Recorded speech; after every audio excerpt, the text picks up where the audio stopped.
با هم بریم به قبایل سرخپوستی وسط جنگل‌های آمازون که برای رسیدن به سرخپوستا باید این رودخونه دو رنگ رو رد کنیم. آره درست شنیدین، خیلی عجیبه که وسط رودخونه رود به دو قسمت و دو رنگ کاملا مساوی تقسیم میشه. به نظر منم خیلی عجیب بود و خیلی هیجان انگیزه و این یکی از خلقت‌های عجیب آمازون بود.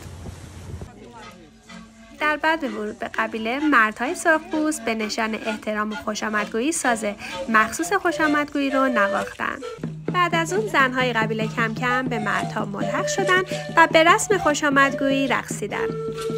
و اینجا بزرگ قبیله راجع به رسم و رسوماتشون برای ما توضیح دادن که چطور تونستن طی این همه سال آداب و فرهنگشون رو پابرجا بذارن و راجع به این حرف زدن که هر موسیقی و هر رقص مخصوص یک کاری هست. مثلا این رقصی که شما دیدین مخصوص خوشامدگویی هست. اینجا من داشتم به این فکر می‌کردم که این ساز نشونه چیه که به نتیجه نرسیدم و کم کم مردها و زنای سرخپوست به ما تعارف کردن که ما بریم و باهاشون برقصیم.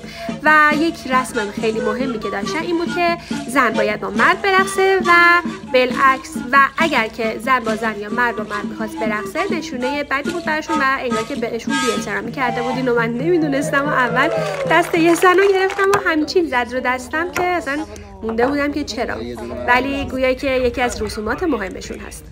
این میوه آمازونیه که بهش نات برزیلی هم میگن، شبیه به بادومه.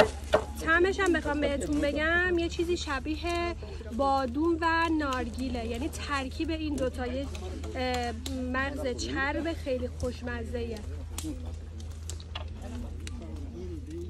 ببین خیلی خوشمزه. و در آخر هم با غذا و میوه های خودشون از ما پذیرایی کردن و صورتامون رو به دلخواه نقاشی کردن. واقعا هیچ وقت فکر نمی‌کردم که سرخپوستا اینقدر مهربون باشن. نظر شما چیه؟ شما فکر می‌کردین که بشه توی قبیله سرخپوستی حتی ورود کرد؟ امیدوارم که از این ولاگ من خوشتون اومده باشه.